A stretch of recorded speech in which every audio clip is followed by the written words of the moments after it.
what we have to sell, what you have to sell, I'll put that in quotes, is the greatest mission of all time, right? Like God doesn't need you. He uses you, right? Like he allows us to experience these really incredible ministry moments and like, just miracles and the work that's being done in our ministries. And so for us, like it is so important that we actually represent him well and that we put ourselves out there as ambassadors, for the kingdom.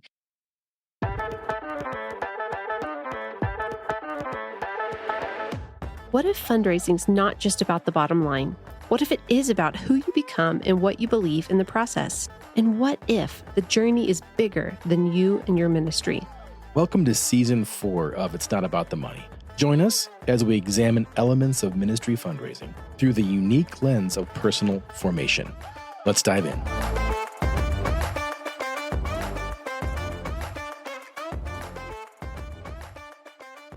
Welcome back, everybody. Trust is foundational to building and sustaining relationships. If you ask any fundraiser how critical it is to have trust with your donors, the response would be unanimous. It's critical. For a while now, we've been talking about hosting an episode that explores fostering trust with donors in a time, a season, an age when people have been primed not to trust or when they've experienced betrayed trust. A recent Gallup poll of Gen Zers found they, quote, generally lack trust in political and societal institutions. And I think anecdotally, Heather and I would say we see this as becoming true of big church and big NGO as well. Granted, they're a segment and not the whole, but generally it feels like authenticity in 2024 is king. So today we've invited Mary Valloni, host of the Fully Funded podcast, onto the show today to help us unpack this important topic. That's right. So for those of you that may not know Mary, she is a respected expert in fundraising and hosts one of the most popular shows on the topic, the Fully Funded podcast.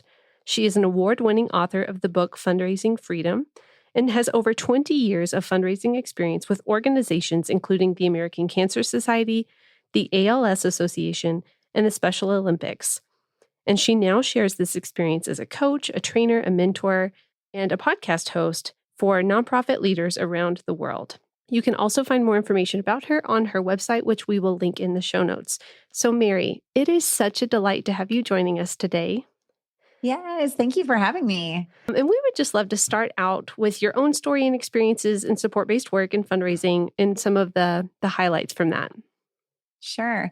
Yeah. So like you mentioned, I've been doing fundraising for over 2 decades. And in my early years of figuring out that I really do love raising funds and just enjoy the process, I started working for my college ministry. And at that time, I had to raise my own support.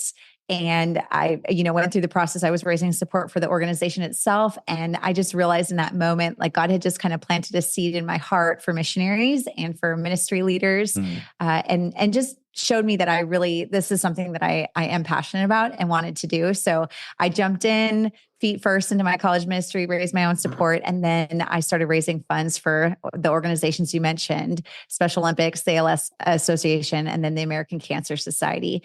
And during my time at the American Cancer Society, I net $500,000 with a first-year fundraising event. Wow. And our community kind of this all happened during the Great Recession back in 2008, 2009. And everybody was just like, what are you doing? How did you bring in that kind of money? And it was all brand new money. We didn't steal it from other organizations, there wasn't anything going on here. But I really just embraced a new kind of model of fundraising. And I had an incredible mentor who taught me really how to engage volunteers in a new way. And it really became the foundation for what I teach today and how I help missionaries raise funds and get fully funded ultimately. So I love to fundraise. And I know this is a topic that many people start to get a little bit of anxiety around. Yes. And for me, the reason why I love fundraising is because I really, really love people. And so I think that there's a lot of people who can resonate with that it's like they love people, but fundraising just doesn't seem to fall into that same bucket. And so I'm like, I hope that today's conversation can shift some people's thinking and hopefully, change their mind around fundraising and that it can be really a great part of your ministry. Yeah, absolutely. And I know that you shared with us that you actually host another podcast as well. And what was the name of that podcast again? Yeah. So Start and Grow Your Nonprofit podcast is my newest podcast that I started here in the fall. And it really is for those startup and growing nonprofit organizations. What I find, especially in the ministry space, is that for many of you guys, once you start to figure out how to raise funds, so hopefully the stuff that I teach here can help you guys. And once people get their arms wrapped around, fundraising isn't awful, isn't the necessary evil. It's actually a really, wonderful part of our ministry. They start to grasp just the bigger vision that God has given to them to actually start their own nonprofit. And so it really was just a natural progression for me to start really helping those organizations who want to, start their own 501c3. They want to launch their own ministry. And those are the people that we walk with. We literally hold their hand through the startup process, and then we help them grow their organization to the next level. So yeah, it's just really nice transition. So if somebody's thinking about that, that's a great podcast for them to listen to as well. Start and Grow Your Nonprofit podcast. Oh, that's wonderful. Great. Thank you for sharing. That's wonderful. So, Mary, you have had so many experiences in fundraising, a very diversified portfolio in that way. I'd love to hear your take, kind of speaking to our topic today. Why is trust a critical element in partnership development? Yeah. So when you think about trust in general, whether it's a nonprofit, a ministry, a business, trust is a key component for everything that we purchase, everything that we bring into our lives, whether it's relationships or whether it's stuff. It's like we trust companies, we trust, ministries, we trust these people that are around us. And it is absolutely essential to any relationship. And so one of the major things that I teach on is the buyer's journey. It's the donor's journey. I don't know if you guys have ever heard this. Heather, you've sat on some of my trainings in the past. And so probably have heard this along the way, but it's basically just a process called, it's just know, like, trust, try, give, repeat, refer. And so it's like, it's just this, it's only 7 steps, and it just takes people through. So you can correlate this to like the Jimmy Dean sausage thing, where you go to Sam's Club or Costco or the grocery store and they have the samples sitting out and you're like, yeah, I've heard about Jimmy Dean sausage, whatever. Like, of the company. Okay. You like them. They're fine. It's fine. But it's not until you start to try the product out that you start to move through the process. So it's like, but you have to trust that the product is going to be like, I'm not going to get sick. I'm not going to, have a bad experience. I'm not even going to try your product if I feel like you aren't a viable kind of company or organization. So trust is just essential in all of that. But the know, like, trust, try, give, repeat, refer is what every single donor goes through when they decide to be a part of your donor team, of your partnership team. So that's where when you're like, why aren't people telling more people about us? Well, it's because you missed some element along the way. Maybe they just don't even know you exist. Maybe they're giving to you, but they don't actually trust you. Like there's just all these things that you have to think about, but trust is just so essential. And when trust is broken, it is hard to repair. So it's like you do have to go back and reintroduce yourself to people so that they can trust you again.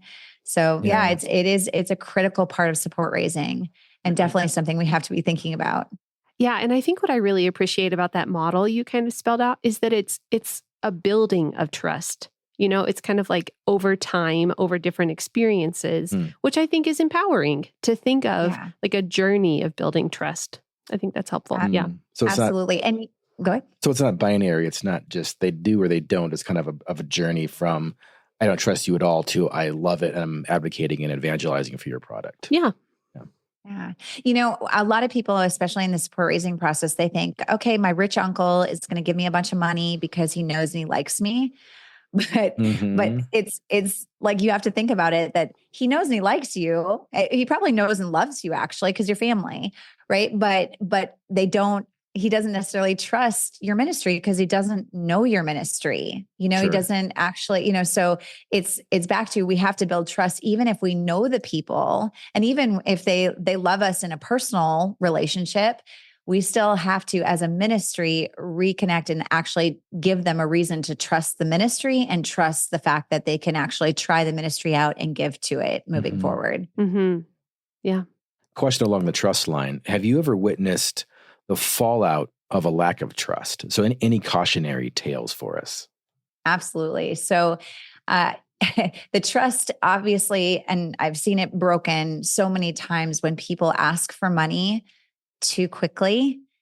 And so, like, if you immediately, you're like, oh, I have all this money to raise for my ministry and I need to do it as quick as possible. So I'm just going to go into the database and I'm going to go ask as many people that I know to give. And trust can be broken in that moment. So, I mean, it deeply, like a deep break in that, because you just think, well, I'm just, the people who are teaching me how to raise funds told me I need to call these people and I need to reach out to them. And it's like, but I haven't earned the trust. I haven't even told them anything about this ministry. And I'm immediately jumping into asking them for money. Yeah. When, so that's where it's like, when that trust is broken, you can go back. I mean, you can definitely, fix it. And many times people will come through our program, Fully Funded Academy, and they're like, shoot, I broke trust with a lot of people because I just kind of vomited my ministry on them.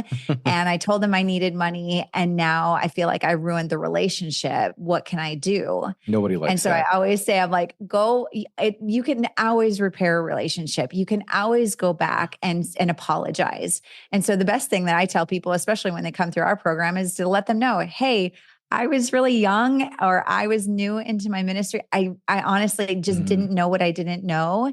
And I'm going through a coaching program, or I'm, have a mentor in my life who's helping me see that I really just didn't do it very well. And so you can go back and just say, I'd like to try again. Could we have a conversation? I'd love to tell you more about what we're doing, but I honestly want to reach out because I care about you and I care about what you're doing in your life. And I want to hear more about, how are you? I miss the friendship. I miss the relationship. Can we get together? So there is an easy way to repair that, but I think that it's, especially with support raising, it's easy to break that trust. And you don't want to go in right away seeking a transaction. Yeah. You really want to develop the partnership, and nothing about jumping right into money says, I want to partner with you. Right. And I have to remind everybody that we all have money.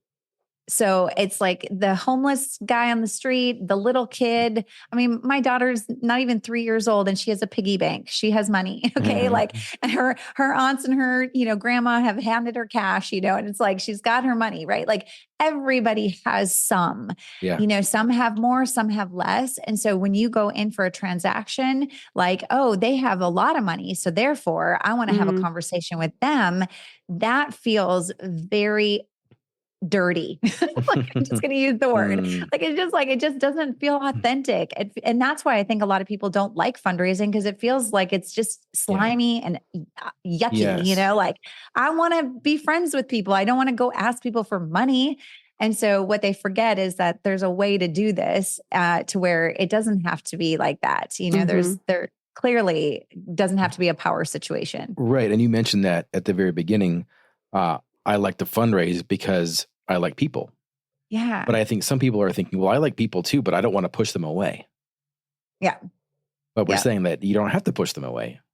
No. And the whole thing that, just telling you that know, like, trust journey, as you're going through that, what happens is when you know, like, and trust a product or a ministry or anything that we're talking about here, know, like, trust, and then you try it out.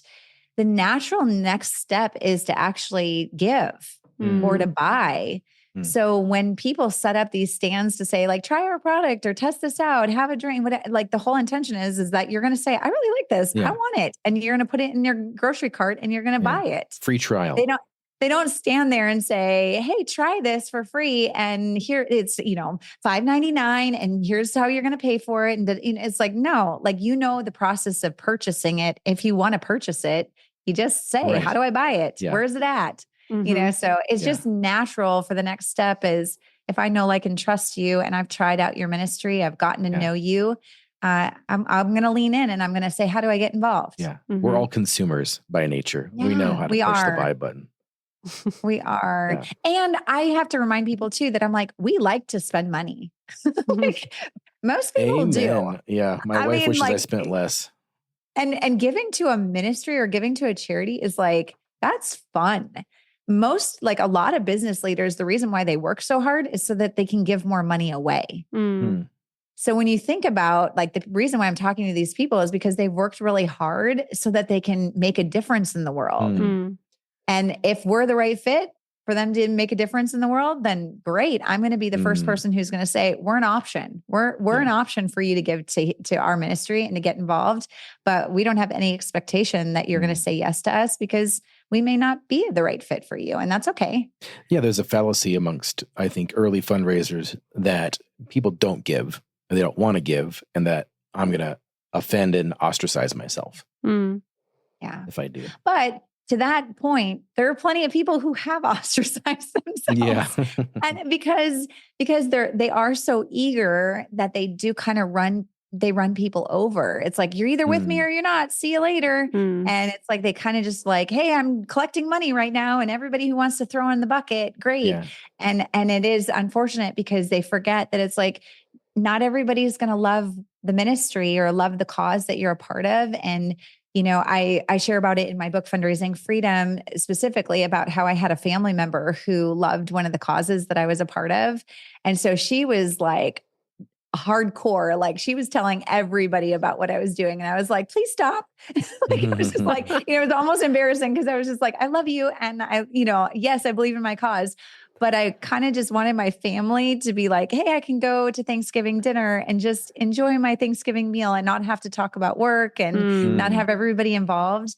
Whereas in ministry, I know that there's just a lot of overlap. A lot of times your family and friends are the most excited about what you're doing. They love Jesus too. So they like want to get plugged in too. So that's great. But sometimes it's, you know, it's like there's this fine line between this is my business, this is my profession, this is my work. Yeah. And so there's going to be a specific audience of people who are going to be interested in what I do. You know what I really love about the way that you're carrying yourself and the words you're saying is just this emphasis. Like, there's nothing about what you're saying that speaks to a scarcity mindset. It just feels like an abundance mindset. And it feels like not pushing kind of an opportunist agenda, but opportunity, embracing opportunity, but not being an opportunist. And I think that's so refreshing. And because I think we can get deceived into thinking that there's limited money, limited provision. We can just really get off kilter in thinking we have to maximize, you know, every ask or whatnot. But it's just, I love the like lack of fear and lack of scarcity that I hear in your words. Mm-hmm. Yeah. Well, here's the thing.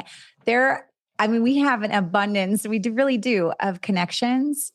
But at the same time, we only have so many people in our inner circle. So, you know, Heather, you only have so many people that you're super close to. Andy, the same thing for you and the same thing for me. Like, I think a lot of times when people hire me, they think, oh, Mary's going to bring her Rolodex and she's going to bring all of her friends to the table. And I'm going to have all these wealthy friends who are going to give to all your causes. Right. And that's not how this works. I have my circle of friends. Heather, you have yours. Andy, you have yours.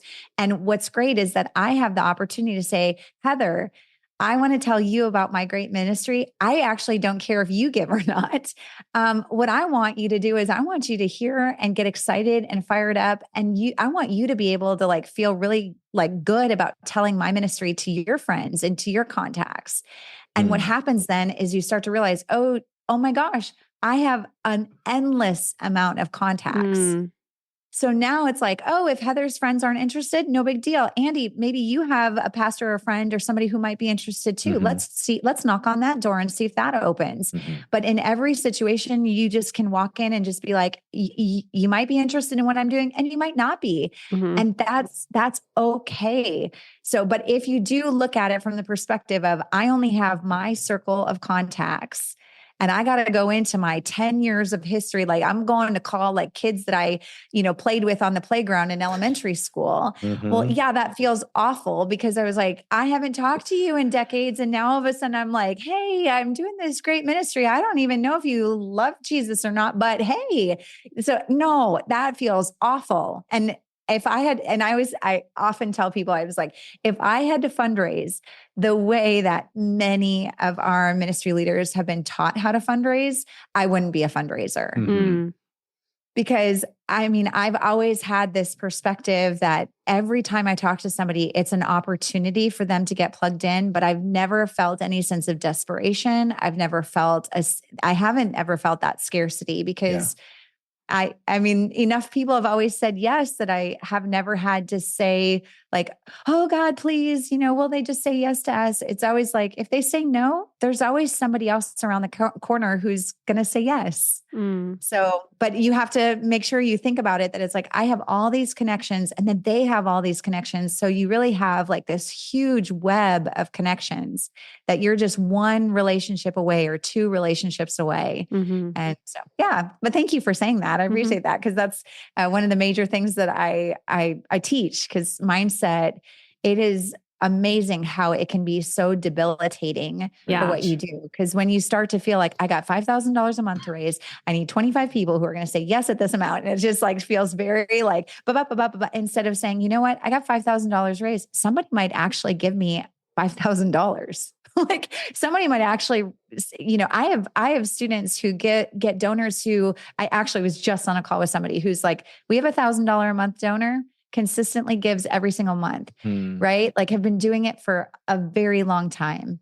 And so $1,000 a month donors, like I don't have to ask for $10. It might be, who knows what God's going to do. So if you come in with more curiosity and you come in with more like, I really want to serve this person that I'm sitting with, find out where our connections are and see if it's a good fit for us to partner together. That's a much better place to be in. Yeah. But you have to be okay with asking a friend to think about their network.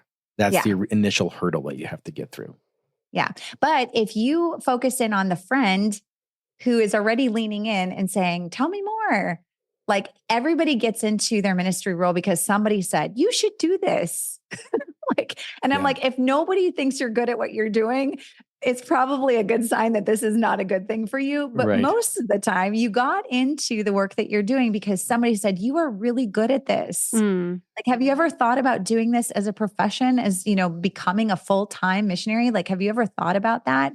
So somewhere along the line, people were leaning in and saying, wow, oh, you have to raise your own support. Okay. And so usually you got to listen for those people who said, have you talked to these people? Have you talked to them? What about them? Are you going into that church? Have you, and they're the like, kind of those are your people. So I have no fear talking to somebody who's already leaning in, who's already like, oh, I love this stuff. I love networking. I love being a connector. I mean, we all know those people who are like, oh, you should know so-and-so. And it's like, yes, like those are your guys. Yeah, so totally. Anyway, but you're right. If you are just cold calling, asking a friend to connect you to somebody else, it does feel really uncomfortable. So you got to take a few minutes to sit back and say, why would Andy, why would you want to tell my story to one of your friends? Yeah. What good would that do you? And here's what I want to say, Andy, the reason why you would want to tell somebody about my ministry is because it makes you look good. Honestly, it makes like, if I help that person, or if that other person has a similar mission that I have, they care about the lost, they care about a specific country or a certain people group. And all of a sudden you're like, Mary, you need to know someone's like, at the top of the conversation, Heather did it perfectly with me. She was like, hey, I just was having a conversation with so-and-so. They're starting their own nonprofit. They should know you. Yeah. Like, that's the kind of stuff that we do that naturally because, you just want to do good things for good people. Yeah. You want to connect people to the causes and the resources and the things that they believe in. Yeah. But here's the thing about, when you feel like you're a number, like, oh, there's 1,200 people in our ministry who are doing the same thing. Why would they give to me when they could give to this guy and he's so much better at what he does and he's been doing it for 2 decades, or whatever it is. It's easy to get caught up into, I'm a number in the grand scheme of the missionary game of like all these people are asking for money and they're all struggling to raise money. So why would somebody give to me?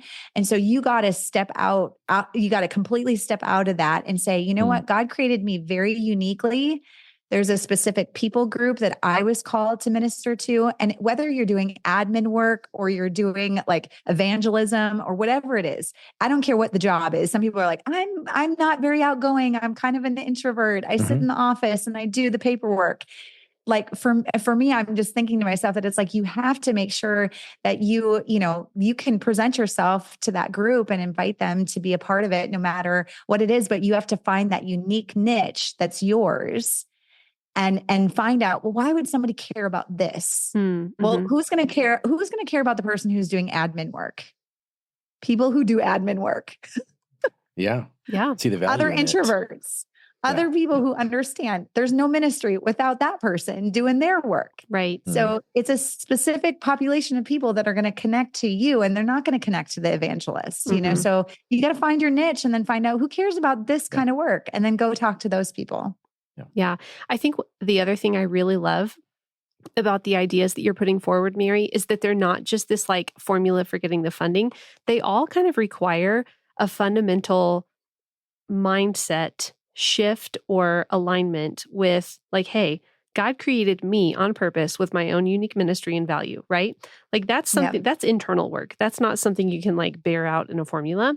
Or even Andy, speaking to what you said about how it's hard to ask your friends to connect you to their people. Well, yeah, unless internally you believe this is just the good thing to do, to be like, hey, who else might want to hear about this, right? So, if you can kind of like settle into the internal realities of these concepts, not hard at all to like act them out in the real world, but it requires quite a bit of internal settledness, groundedness, and being spirit-led. Do you understand why you're doing this? Yeah. Do you really appreciate what's at stake? But there is something very different for like, yes, many missionaries will say to me that, hey, I have no problem raising money for the larger mission, so like, hey, give me the big scale organization and I could sell this in a heartbeat. But when I have to raise money for myself and my family and my kids and now I'm asking for personal support versus, big scale funding, it feels very awkward. It feels like self-serving. It's uncomfortable. Self-serve. Exactly. And so I think that that's more of the mental game that people are internally feeling like, I don't like to ask for money. Why, why would somebody want to ask for money on my behalf? Or why would somebody want to open up their Rolodex to me, And so this is where the mindset shift has to happen, where it's not about you. You have to get out of the way because if you weren't doing it, somebody else, God would need somebody else to do it. So sometimes I like to let people, start thinking about it, is that this is a position in the organization that needs to be filled. It just happens to be filled by us right now. Right. And so if you can sell the mission and say, the end product, the people that we're serving, that's what this is all about. It's not about paying your bills. Nobody cares about paying your bills. They care about how many lives you're going to transform. What difference are you going to make in the world? And so if you could just keep your eyes focused on that, it's so much easier to sell your ministry, because now you're not selling Mary Valloni or, any one of it. We're not selling the human, I got to pay my mortgage and put food on the table. Right. This is not about that. This is about transforming lives. And in order for me to be the voice for that, we're going to have our salaries covered in some way. And that's how people are funding our ministry. So it's just get out of the way. You just scooch out of the way a little bit and just remind yourself that it's the end, the end result that people are interested in. And for our younger listeners, we said this a couple of times. If you don't have a Rolodex, that's just the contacts app on your phone. Yeah, absolutely. Just to clarify. Rolodex. I know. I'm like, I'm going to start talking about fax machines and, voicemails. Nobody leaves voicemails. Right. But yes, your Rolodex, any of your social media platforms, any of your contacts, and that is your Rolodex for sure. Yeah. Okay. So here's a question for you, Mary, because one of the things we wanted to talk about was this collaboration that you've had with Mike Kim. You guys worked together to launch Fully Funded Academy. And I know that you guys are passionate about helping people build their brand with integrity. So, okay, a couple of questions. The first is, how do you hold having a brand and it not being about you? So that's one question.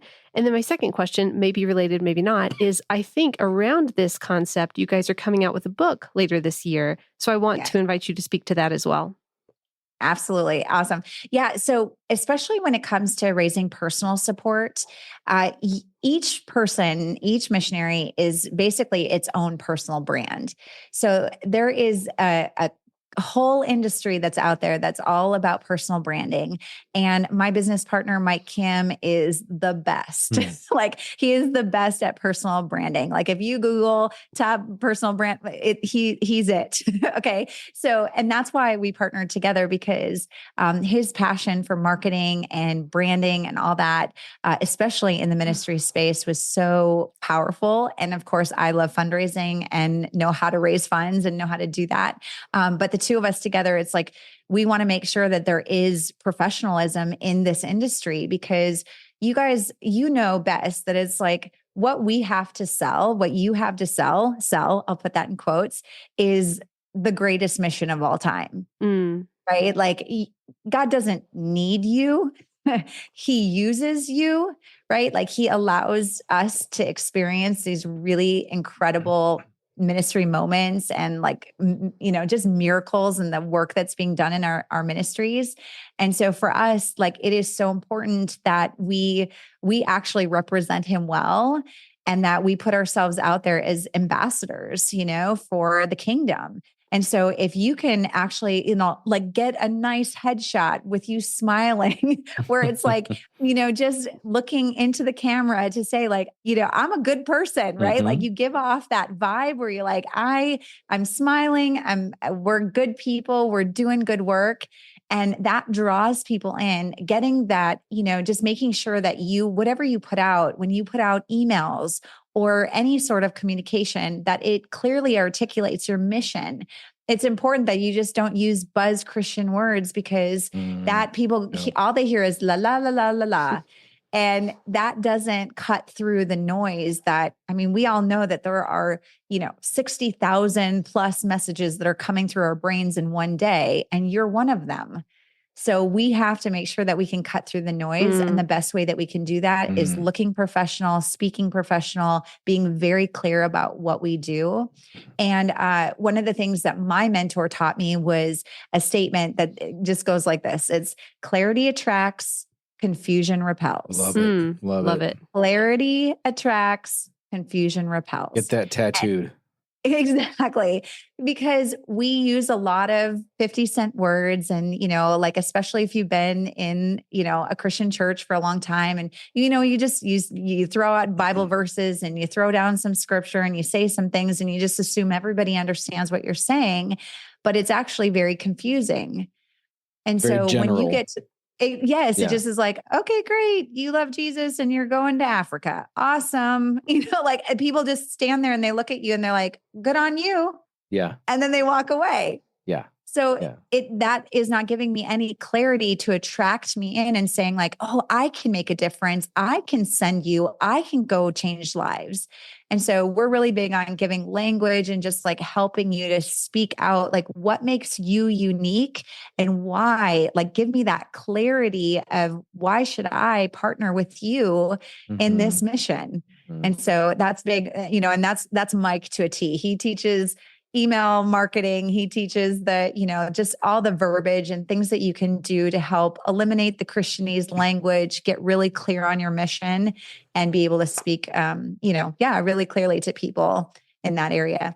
And we do have a book coming out. And our book, I'm actually, like, just really super proud of it, to be honest, because Mike and I have been working together now for 8 years. And he and I are oil and water. Like, he is my brother in Christ, and you will not hear me say a bad word about him, but he's Korean. I'm a white girl from North Dakota, and it's like, he's 6 foot something and I'm not, and so it's like, but we often say that we're peanut butter and jelly, that it's like, God just, like, really put us together in this, like, perfect, sandwich. I don't know. But it's like, who's the sweet one? Who's the salty one? Oh, I am absolutely sweet. Yeah. Yes. But Mike is like, he says it how it is. And that's back to the professionalism that it's like, he's going to speak the truth on, don't say it like that. It doesn't work for you. Right. So it's just get to the point. And one of the big things that he teaches is just about like when we send out any sort of communication by email or any sort of marketing kind of materials is that, you are not boring. Like nobody's going to open up email number 2. Nobody's going to have a second conversation with you if you're boring, you're not giving me any warm fuzzies. You're not telling me like, we're changing the world, get on board. The train's going, get with me. It's like, give me some, like we have urgency. We got to go. There's people that need us and you're either with us or you're not, but I need to feel some sense of like, we're doing something and I'm here to serve you. I want you to be on the team. And so, it really is probably the greatest partnership I have. Yeah. I mean, besides, I do have a really wonderful husband. Well, I think you have to be really thoughtful when you sit down to write a piece of communication, and you're writing it not to the people that are going to read it no matter what. You're not writing it to your mom, your dad. You're writing it to those people who aren't going to read it the second time if they aren't engaged. So they can tell when you're just writing kind of stream of consciousness and you haven't taken the time to edit it and parse things out and really be thoughtful about things. There's only so many chances, I think, like you said, where they're going to give you their eyes and their time, and they want to feel respected when they pull up that email. Absolutely. Well, and that's really like when I said I was really proud of our book, it is that like, it's a full book, but in every essence, like because of what Mike does and what he teaches, and he's a exceptional copywriter. And so when he did a lot of the writing of our ideas and our concepts. And as I'm reading through some of the stuff that we did together, I'm just like, this is as clear as day. Like there is clarity, do A, do B, do C. And so that's where I really feel like this book could really transform a lot of ministries if they can get their hands on it. So when they can get their hands on it this fall. Nice. But yeah, it really is. I just understand too that we love, I don't know, as believers, we like a good book, don't we? Oh, for sure. I know. And it's like nice to be able to help our friends. So I'm hopeful that when people get a copy of our book and they can see that there's a real framework. By the way, we teach on my framework, which is it's based around the acronym freedom. And so that word is, the definition of freedom is to act, speak, and think without holding back. And as believers, we want to be able to act, think, and speak according to the way that God has called us to. Like if we're supposed to go to this nation or that nation, like that's why missionaries have funding the way that you do, is because if he calls me here, I got to be able to pick up and go. And my donors have to be able to come with me. And if they're not interested, then I'm like, oh, we got to drop those donors off and we got to pick up new donors, but we got to be really mobile and able to go when we need to go. And that's the thing. I would love for this book to be like a staple book for our ministries, to be able to say, hey, I can help my friends. I can help other ministries really grow with the information that we share in this book. Yeah, it's really fun. I put out my first book, Fundraising Freedom, in 2017. And I wrote that book with no intention of it being like a ministry book or it being like a resource to ministries. But it's kind of funny how God works, it resonated with ministries. And so that book is available right now too, if anybody does want to pick up and catch the 7 steps that I teach. But it is, one of those things where like, you go down the path that God calls you to go on, and he will open up the doors that he wants to open. A lot of us want to know, like we want to know everything. Like, God, how are you going to fully fund me? How are you going to make sure that I get on the mission field? And if you just trust that he's going to open up every door. And that's just really been my journey, is that I'm like, okay, what door is going to open up next, God? Like I literally start my days that way. I'm like, okay, God, who am I going to talk to today? Who am I going to get to meet today? Who are you going to bring on my path? And it's a much, like just a really fun way to live life. You know what we should do, Heather? We should do another giveaway. We should do a giveaway. Of their book? Of their book. Yes. Yeah. Let's do it. Yeah. Do a little competition. Yeah. Okay. Yeah, that'd be great. Stay tuned. Yeah, stay tuned. I love it. Yeah. That's really wonderful. I feel like we've been having a lot of conversations on the podcast that point back to like being present in today, looking for what God is doing today, daily bread for today, just really being like aware and present.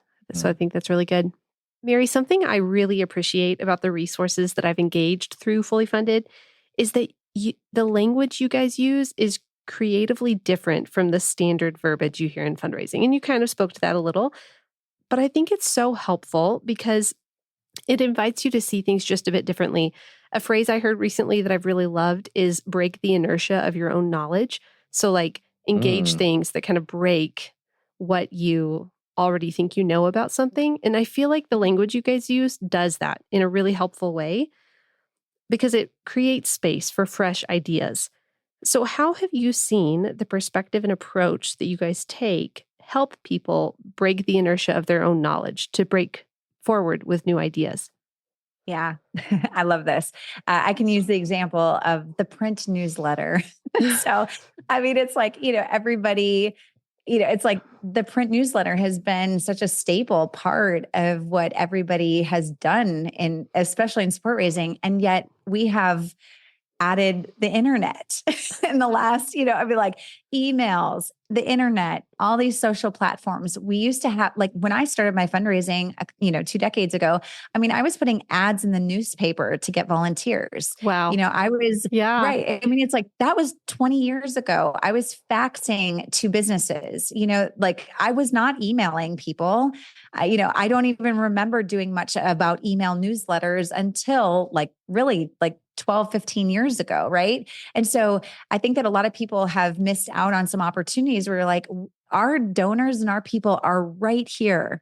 Like you are a direct message away on your Facebook page or on Instagram or wherever you're connecting with people. P.S. Facebook is the best place to still raise money. Hands down. Studies show, I mean, this is where you're going to have more of those conversational messages on Facebook. You're going to be saying, oh, congratulations, happy anniversary. Oh, you just had a baby. That's so great. And so it continues that relationship and it allows you to kind of have those sidebar conversations through your DMs. And so, but the thing that Mike and I are really big on is upping your communication, because in fundraising in general, the stat is that you're going to have 7 touches. So you've got to thank somebody 7 times in order for them to actually feel like they're appreciated.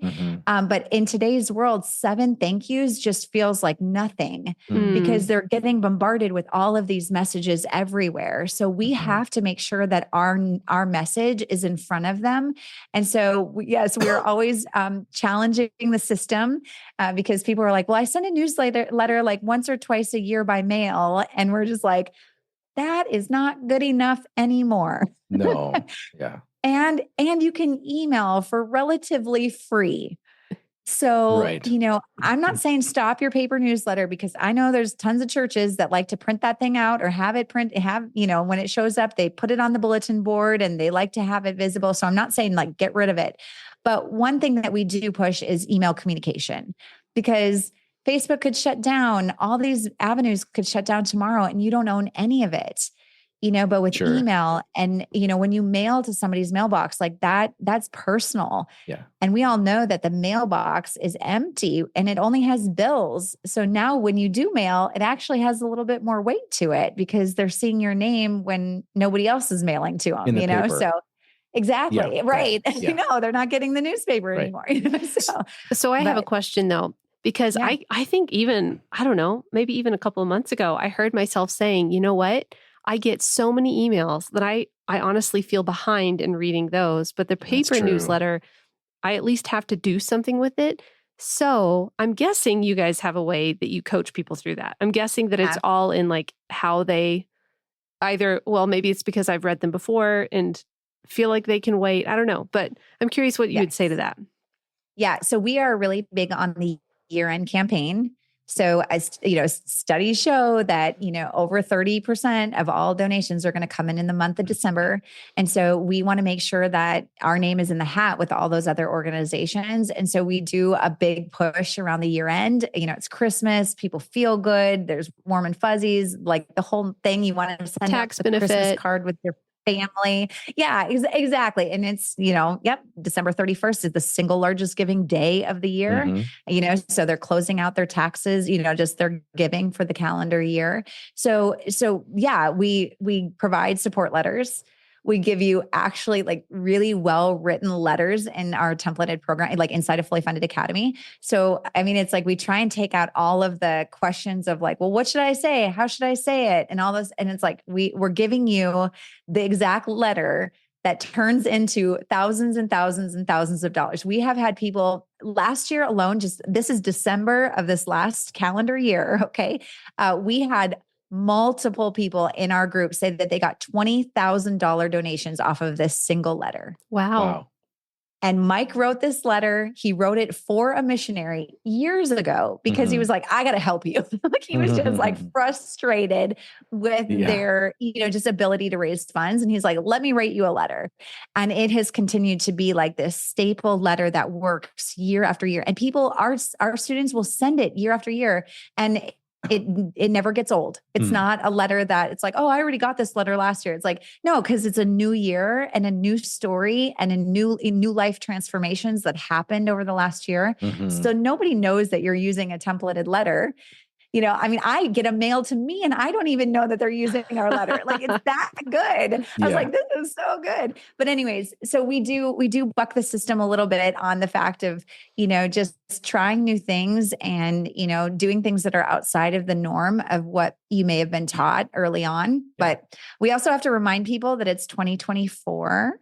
And it's like some of the ideas that have been used were, still being trained from people who raised their money in the 60s, or the 70s or the 80s or the 90s. I don't know about you guys, but I didn't get a cell phone until in the, it was the late 90s, early 2000s. So so that's the thing. We're just perpetuating a lot of, and not to say that those things don't matter. It's just that it's like, we just have new tools in our tool belt that we can grab a hold of. And listener, if you're listening to this and wondering, well, I don't want to take advantage of it. I don't want to manipulate them at the end of the year. Well, a lot of people only give once a year and they're going to give anyways. So like you said, your name should be in the hat. Absolutely. And you are manipulating no one. Right. Okay. Right. They want to give, like you said. Yeah. And you're giving them an opportunity, like, just like you said, I mean, it's like, this is an opportunity for them to be a part of your great ministry. And a lot of times people are thinking about New Year's resolutions. Okay. So think about like, oh, this was a good year.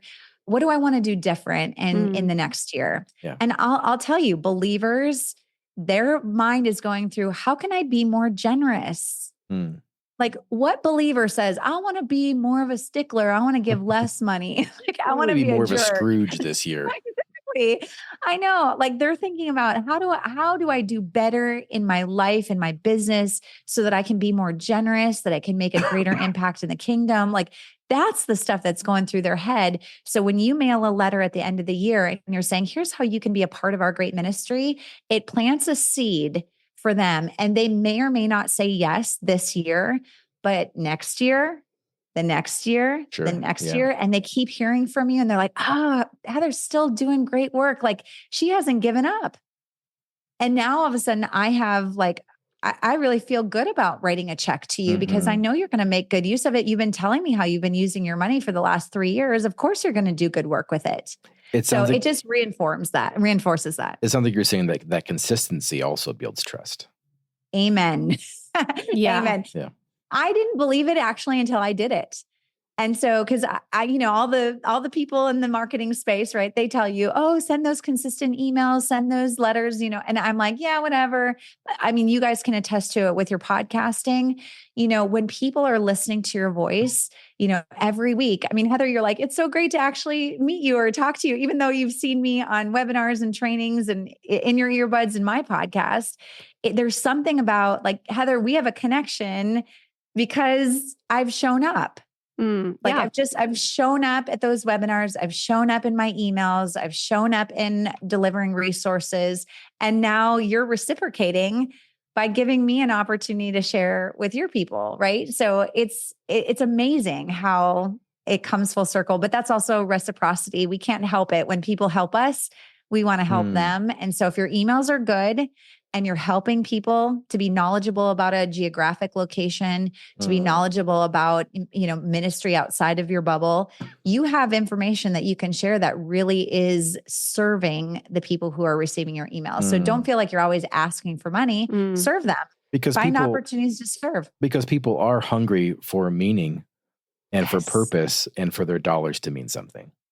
Absolutely. Yep. And we all want to we all want to have the inside scoop on stuff. So, I mean, like if you're working in a population, like I have a lot of friends who are in college ministry and, when they give me information about the college student today, like, suicide rates or depression or anxiety or any of the stuff that current college students are dealing with, to me, I'm like, wow, I didn't know that. Like, I didn't know that 60% of church people leave their ministry in their college, like leave the church in their college years. So I'm like, okay, 60%, they're investing in their youth ministry. And then six out of every 10 people are going to leave the ministry as soon as they walk onto the university campus. Yeah. But the only reason why I know that is because that missionary told me those stats.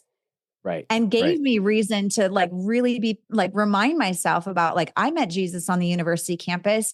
It is a lot different today than it was then. And our college students are dealing with different, so can you see how it's like, totally, you're educating the donor on, wow, how can I be praying? How can I pray better? How can I be giving better? How can I be impacting this population better? So, yeah. Well, can we dig a little bit deeper? Like, what are some other practical steps that would encourage someone towards building trust with prospective partners? Yeah. So when we just talked about consistency, that's a huge one. Yeah. So a lot of people, you've got the short-term mission trips where you're like, hey, I'm just going for a couple months, and people just kind of chuck some money at them. Here's a couple $100, go on your mission trip, have a good time. But for those who are listening who are career missionaries, like we're in this for the long haul. Like we're doing this till Jesus comes home, so like we got to lock down, do this seriously. I really just would take the time to do it right, to build that foundation to where it's like, we aren't like we got to get it done in, yesterday. Because I think that there's this like, oh my gosh, I got to get out on the mission field tomorrow. And if I don't do this, if I don't raise this support, I can't get on the mission field. And just remember, you're doing this for a lifetime. You have time to build these relationships well. You have time to build a great foundation, to build this entire ministry on so that it doesn't fall apart in 10 years when people decide that the old people die off and the young people find something more exciting to give to, whatever it is. But really that the trust factor is that you actually care about your people and you're willing to take the time necessary to get the right people on your team. And so if you look at your donor base and you say, okay, on average, I mean, I would say probably somewhere around 70 to 80, and some people have 100, a lot more donors that are involved. But let's just, go around like that 70 to 80 donor, range. Okay. You need about, 70 to 80 people who are going to be with you. That is not very many people. Right. That is a very small group of people that you want to do life with. A select group. A very select group. So when you flip the switch in your mind to say, this is an exclusive opportunity, I am not inviting everybody in. Not everybody should be a part of my team. Not everybody should have insider information about the stuff that I'm working on, because if I am in a closed nation or if I am working with a population of people that could be in harm's way, I don't want just anybody to have access to this information. Yeah. So if you start getting really selective and saying, okay, this is the kind of person I want on my team, and now you're on the hunt for that kind of person, you will do the work necessary to build the trust, to build the relationship, to communicate properly, because you're like, I love these people. They love me. And we're going to do this mission together. So that's where, just a really practical tool here. And this is the secret. I'm going to give you the secret to the sauce. Okay. Like, if you take one thing from today, like one thing, I mean, the single thing that I teach that no one else teaches, that what Mike Kim and I teach in Fully Funded Academy that no other sending organization is teaching is the team. And I'm not talking about the support raising team. I'm talking about your team. This is an advisory group. This is an inner circle. This is 3 to 5 people you are not begging them for money. You are saying, I love you. I need you to look at my ministry. I need you to tell me, are we communicating well? Do our emails even make sense?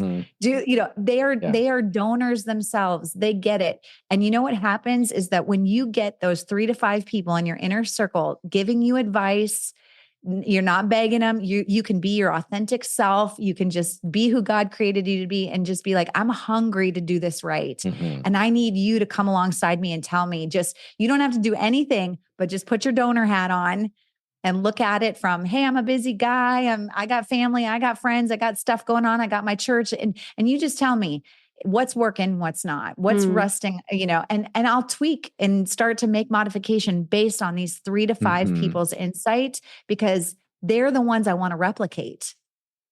They're the ones I want more of.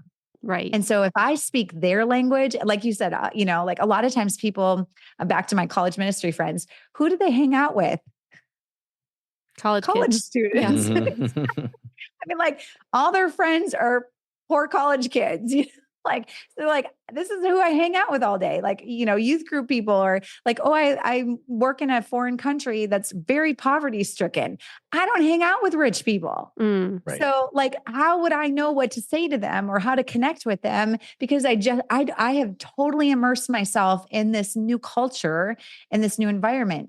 So you need 3 to 5 people who are immersed in that circle, in that environment. They're corporate people, they're movers and shakers, they're networkers. They're donating to lots of charities. You're one of many that they give to. So they're in that. And so they know how to speak to that group, and they can be their authentic selves. And you're just genuinely saying, tell me more. Tell me what you think. It sounds like every missionary needs a personal board of directors. Yes.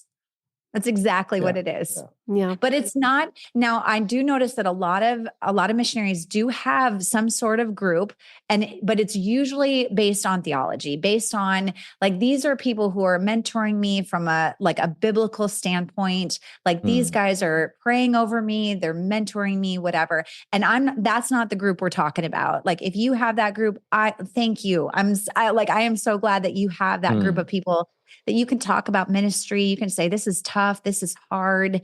Maybe my marriage is struggling, or maybe I'm struggling with the language. Like a lot of times sending organizations will provide that kind of resource, or you just create it for yourself just because you're in ministry. Having a mentor is the thing to do. Right. So, but when it comes to money, all of a sudden we're kind of like, nope, go do that on your own. Yeah. Go figure it out on your own. Go ask people on your own. And what I'm saying is just grab hold of the very thing that we do in our spiritual lives by having spiritual mentors. Grab hold of that in the financial side of it, and just have people speaking into your finances. Have them look at the numbers and give you a really good gauge on, am I asking enough? Am I asking too much? How can we do this better? But yeah, it's absolutely like a board of directors.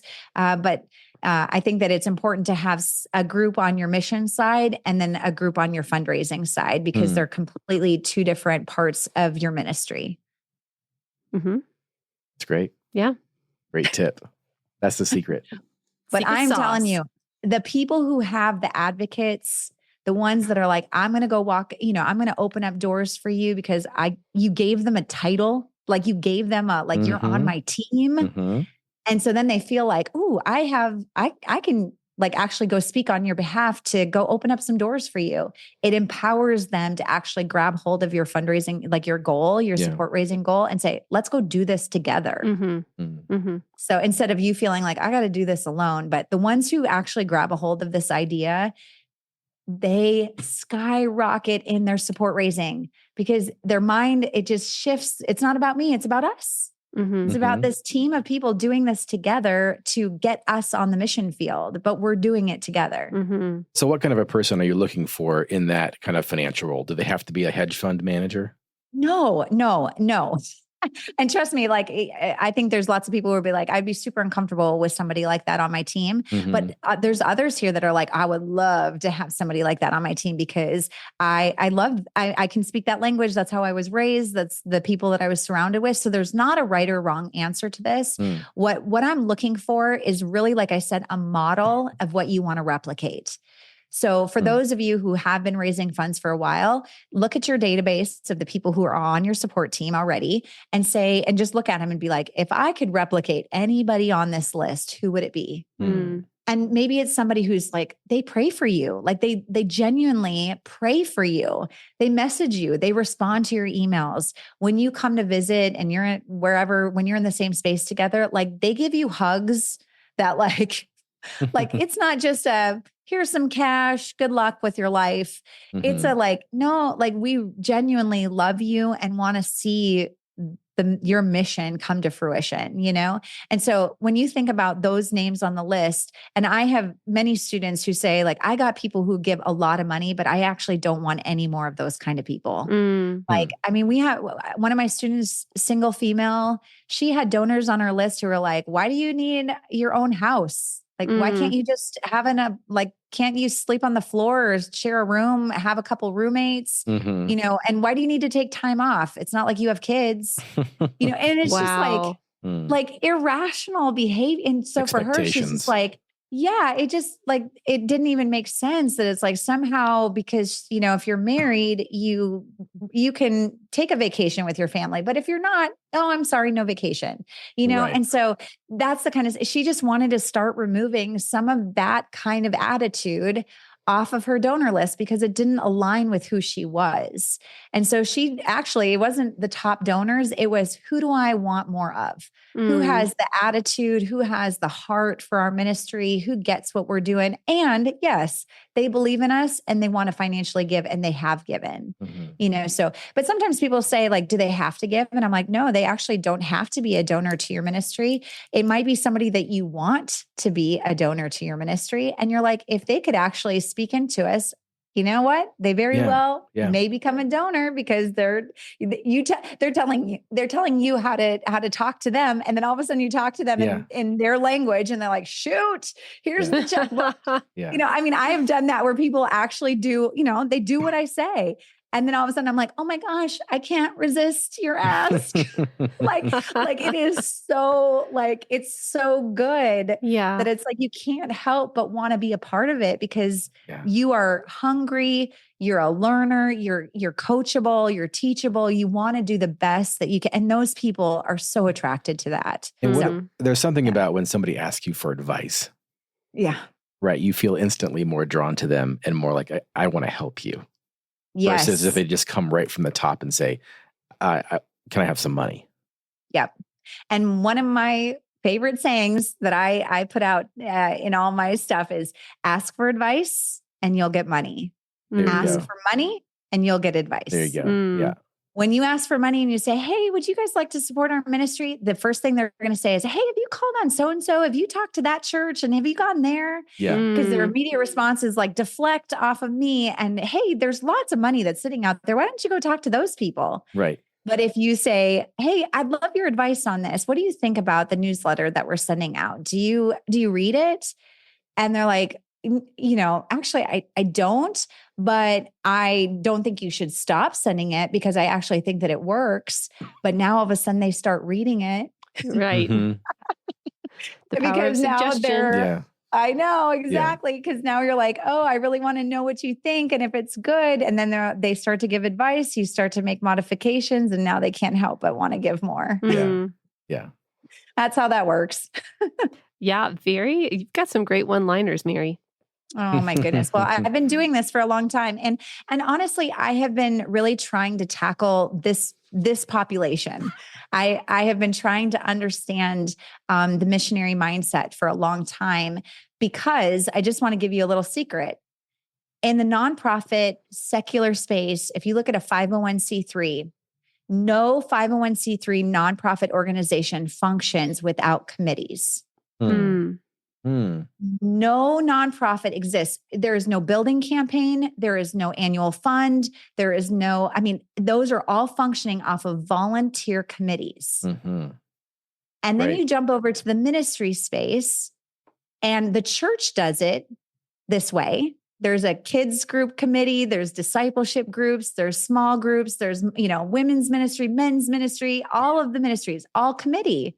Somebody's spearheading it. There's a volunteer who's taking it, and that's fine. But when you get into the missionary space, all of a sudden, good luck, go raise your money on your own. No committee, no team, no nothing. Yeah. Good luck.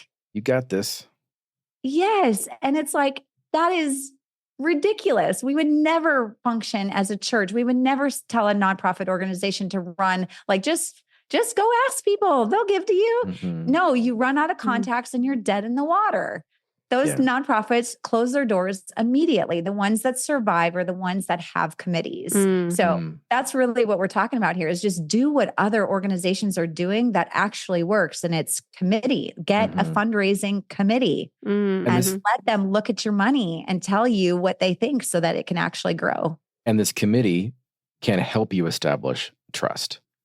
Yes. Yeah. Okay. Here's the other thing to answer that question. You actually get to jump on their platform and borrow their trust.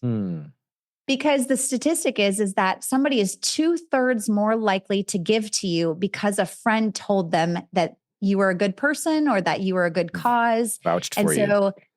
So Andy, as soon as you say, hey guys, you need to know my friend Mary, she's doing good work, they are 2/3 more likely to say yes to what I'm doing. Just because Andy said nice things about me. I'm happy to. Yeah. Thank you, Andy. And this is our first time meeting. Right. But isn't this interesting? This first, like our conversation here, we will leave here today and you'll just have your natural conversations and you'll talk to people and you'll be like, hey, you guys, you should know these people, and it's just because organic. Exactly. And that's what we all want for our ministries is nobody feels forced. Nobody feels like they're manipulated or that they have to do anything. It feels good and it's the right thing to do. They feel connected. Yeah. Yeah. Well, wow. I feel like you've given us so many practical ways on, identifying trust and building trust, and also a lot of generous extra input from your many years of experience. So thank you so much for that. Yes. I am aware that we definitely want to respect your time. And so I think maybe just kind of as a closing question, and then we have one more fun question. Yeah. By way of encouragement, what else would you want to say to our listeners as they persevere in support-based ministry? Yeah. So I would just share real quick that my spiritual gift is actually encouragement, exhortation. So if you can tell, I'm like, you can do it. You got this, but if you don't have somebody in your life who does that for you, I know sometimes it just feels like, oh, well, what are they doing? But we do find that sometimes we kind of hit rock bottom and we're just I don't know about you, but I mean, in my work, and so sometimes I'm in the corner, it's heavy. There's a lot going on and you just feel like the weight of the world is on your shoulders. If you can surround yourself with people who are able to give you that encouragement, who are, already on the mission field, already fully funded, already doing the things that you want done, it's amazing how that makes such a difference. And whenever I talk to people who are fully funded, who have had success, I'll say that success in their support raising, there is often an element where they tell me that they had somebody in their life that was really encouraging to them. And was just like that person that helped lift them up when things were, hard. Maybe it's a parent, maybe it's a friend, somebody who else is doing ministry and raising their own support, but have gone a few steps ahead of you. So it's it does feel kind of like a mentorship relationship.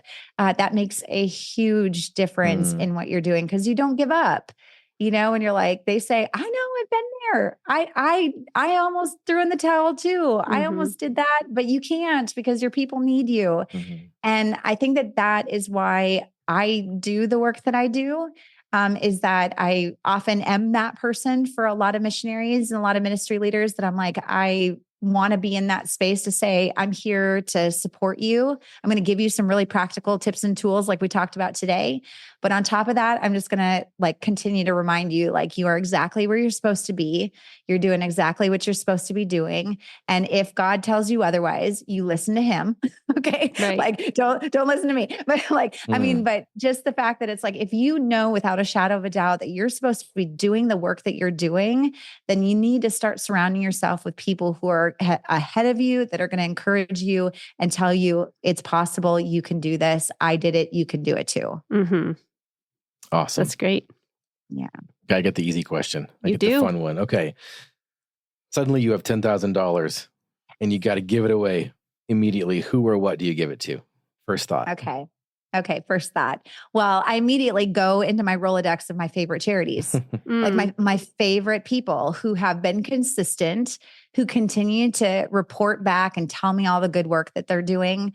I have an organization that immediately comes to mind because that girl she didn't know what she was doing. And she just step by step bootstrapped this thing and figured it out, brought the right people in. And she was wise. Like just wise at every turn. And the only reason why I know she was is because she continued to communicate with me. You know, she kept on telling me the story. I was watching her journey on Facebook. I was getting her emails. I was in the loop of like what was going on with her ministry. And so like whenever I think about extra funds, anything that's dropping in my lap, like I cannot help but think about her.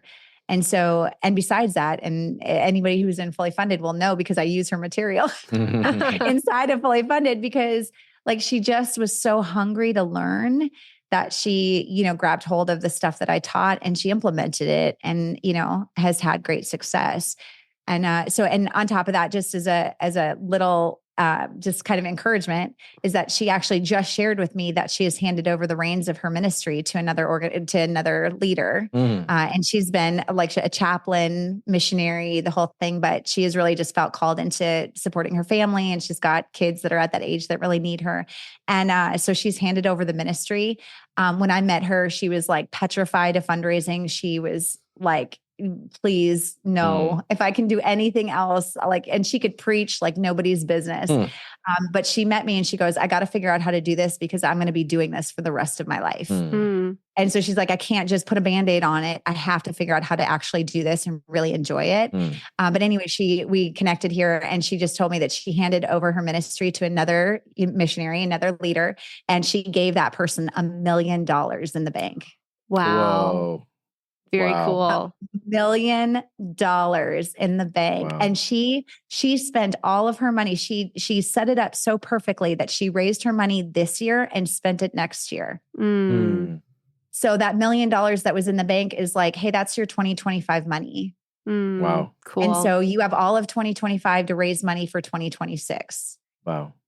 And so you're never making promises that you can't keep. You're not doing ministry, flying by the seat of your pants. It's like we have every dollar accounted for. We know where our money is going to be. Exactly. Yeah. And isn't that incredible? The story of transformation. Yeah, it is. So that $10,000 is going to go right in her bank account. So there you go. that's where I would give it. That's awesome. That's really wonderful. Great. I love it. Yeah.